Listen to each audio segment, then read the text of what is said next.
Salut les amis, aujourd'hui After Zap Image numéro 710, on va débuter avec l'anniversaire d'un joueur emblématique de l'Olympique Lyonnais. Le défenseur brésilien Chris fête aujourd'hui ses 43 ans, il a joué pendant près de 8 ans du côté de l'Olympique Lyonnais.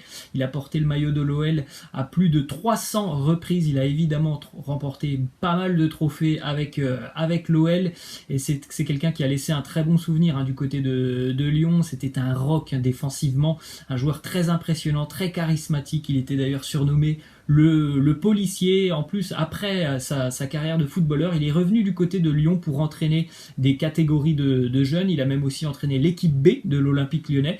Et actuellement, il est entraîneur dans la banlieue de Lyon d'une équipe de CFA. Ensuite, on continue avec cette date. C'était il y a 7 ans, jour pour jour, la présentation de Neymar au Camp Nou. Neymar qui faisait donc son arrivée en Europe en provenance du Brésil et de Santos. Il avait été plutôt très bien accueilli à Barcelone. 50 000 personnes s'étaient déplacées pour voir le prodige brésilien en action.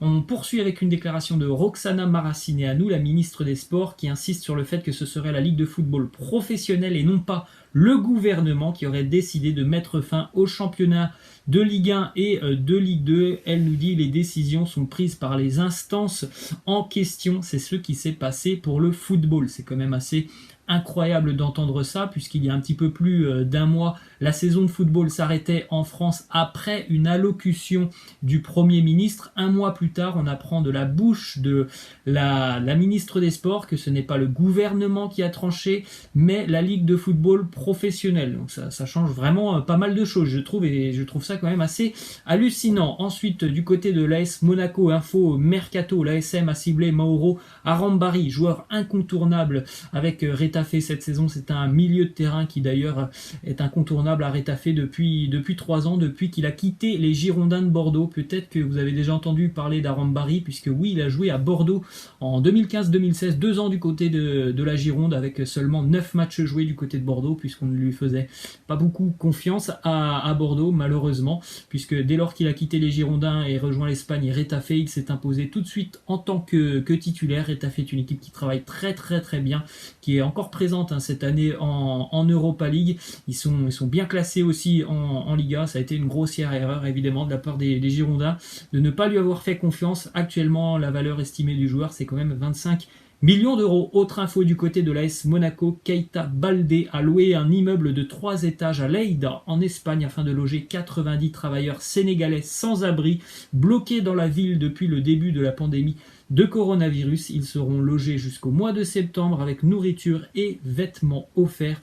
Une très belle initiative de la part de Keita Baldé. Petite info du côté du Paris Saint-Germain, puisque l'international algérien Fawzi Goulam, joueur du Napoli, a été proposé au Paris Saint-Germain, mais Leonardo ne semble pas être intéressé par le profil de Fawzi Goulam. C'est dommage, puisqu'on a compris que le Paris Saint-Germain allait certainement tenter de se renforcer dans le secteur défensif sur ce mercato.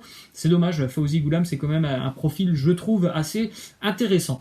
On continue avec quelques infos du côté de l'Olympique de Marseille. Déjà une statistique assez impressionnante sur Boubacar Kamara et Valère Germain. Cette année, ces deux joueurs ont délivré chacun 3 passes décisives et marqué 2 buts. C'est quand même assez impressionnant parce qu'il y en a un qui joue défenseur et l'autre qui joue attaquant. On continue avec une déclaration d'Adrian Gerbic, le buteur autrichien du Clermont Foot, qui a fait une très belle année cette saison en Ligue 2. Il nous dit: l'OM, pas sûr que ce soit tout de suite une bonne destination, ce serait intéressant sur le plan financier et médiatique, mais sportivement ce serait une erreur. Le bon choix sera d'aller dans un club où je pourrais jouer le plus possible pour encore progresser. Je pense qu'il a la tête sur les épaules et il a raison.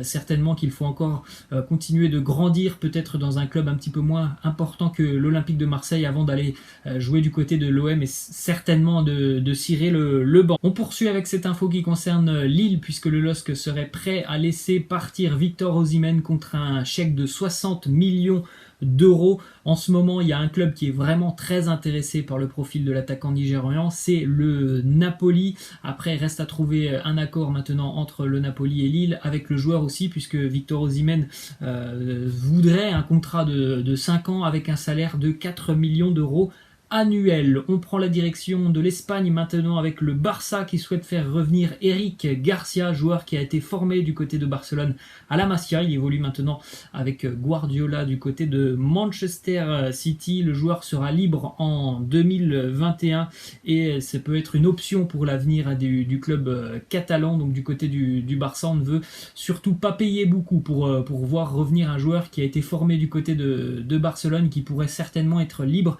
l'année prochaine. Il a eu un petit peu de temps de jeu cette année, Eric Garcia, avec Guardiola. Autre info du côté du Barça, une info un petit peu plus inquiétante, puisque Lionel Messi n'était pas présent à l'entraînement hier avec le Barça. Selon plusieurs sources catalanes, il souffrirait des adducteurs et serait même incertain pour la reprise de la Liga dans une semaine. Alors selon certaines sources, il est incertain, selon d'autres sources, il n'y a pas de problème, c'est juste une petite gêne musculaire. En tout cas, Messi était absent de l'entraînement hier et ça fait beaucoup parler du côté de la Catalogne. Quelques petites infos du côté de Madrid, une déclaration de Marcelo qui nous dit: ces 11 derniers matchs de Liga seront comme 11 finales, nous jouons en titre plus qu'important, nous tenterons de tout gagner, nous sommes enthousiastes de pouvoir de nouveau nous entraîner et savoir que nous allons aussi retrouver le championnat. Les joueurs du Real sont très motivés dans cette ligne de droite qui va les amener donc jusqu'à la fin de saison en Liga, puis certainement ce match retour face à Manchester City en Ligue des Champions. Une autre déclaration du côté de Madrid, l'ex-attaquant bulgare Dimitar Berbatov s'est exprimé sur l'avenir des Madrilènes. Il nous dit: avec un Eden Hazard au top, le Real aura une grande opportunité de remporter la Liga, il va faire la différence maintenant. Cela fait presque un an qu'il est au club et c'est à lui de marquer les matchs de son empreinte comme il le faisait à Chelsea. On en a déjà parlé un petit peu, mais il est vrai que le Real Madrid n'a plus personne à l'infirmerie et ça c'est vraiment très important pour la suite de la saison. S'il n'y a pas trop de pépins physiques, ça peut être vraiment très intéressant du côté de Madrid. Il y a de belles rotations pour Zinedine Zidane. Autre info du côté du Real Madrid, une statistique sur Toni Kroos, qui est le joueur qui réalise le plus de passes vers l'avant cette saison en Liga. En moyenne, c'est 6 passes toutes les 90 minutes. Et Raphaël Varane, c'est le 11e défenseur de Liga qui remporte le plus de duels aérien. Ensuite, on a une petite info qui nous vient de l'Italie avec l'AS Roma. D'après les informations d'un quotidien italien, l'ancien dirigeant des Girondins de Bordeaux, Joe Dagrossa, s'intéresse désormais à l'AS Roma. Joe Dagrossa qui n'a pas laissé de très bons souvenirs du côté de Bordeaux.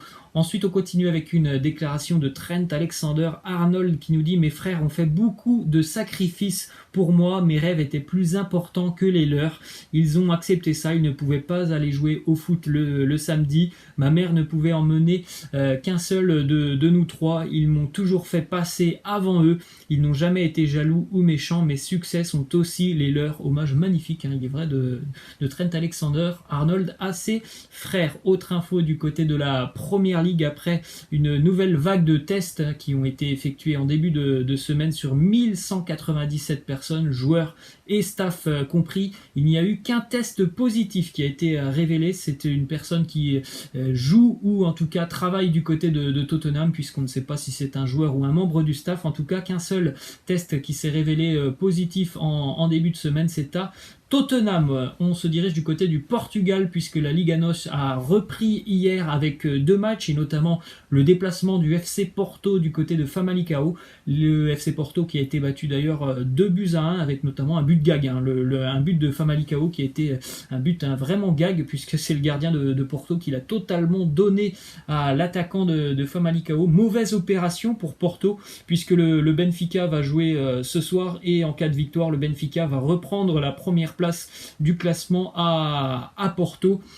Pour la petite anecdote, le meilleur buteur du FC Porto cette saison, c'est Alex Telles qui joue défenseur. C'est dire si le FC Porto a du mal à trouver un numéro 9 qui puisse empiler les buts cette saison. D'ailleurs, petite info sur le Benfica qui jouera ce soir. Il y a un joueur qui est vraiment à suivre cette année avec le club lisboète, c'est le Brésilien Carlos Vinicius. Lui aussi, son nom doit certainement vous dire quelque chose puisque l'année dernière, il évoluait du côté de Monaco.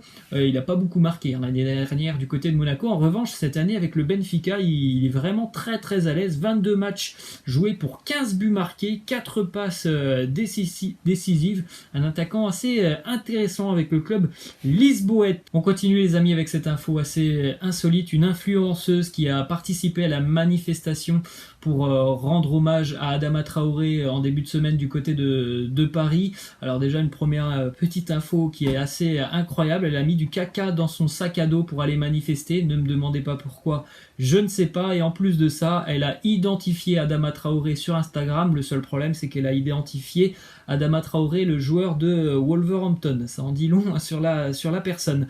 Ensuite, on continue avec cette image que l'on a vue hier sur la chaîne BFM TV, un portrait du professeur Didier Raoult avec ce titre, Raoult, le Mbappé de la recherche. C'est assez aussi incroyable. Ensuite, autre info du côté de l'Argentine, Diego Maradona prolonge son contrat avec le club de Gimnasia La Plata, encore 1 an de plus pour Maradona, qui on le rappelle est l'entraîneur. Une petite info aussi, anecdote de Paul Scholes à propos de son tacle sur Didier Deschamps en demi-finale de la Ligue des Champions 99, Manchester United face à la Juventus. Paul Scholes qui nous dit: j'ai revu l'action plusieurs fois, pour être honnête je ne pense pas qu'il y avait faute, c'était juste devant l'arbitre, il a crié comme une grande fille, comme un gros bébé, ce qui ne m'a pas aidé. Voilà ce qu'il nous dit par rapport à Didier Deschamps. Bon, en revanche vous avez la photo du tacle, je pense moi que ça mérite quand même un carton rouge. On termine les amis avec la question de fin pour les supporters notamment de l'Olympique de Marseille. Est-ce que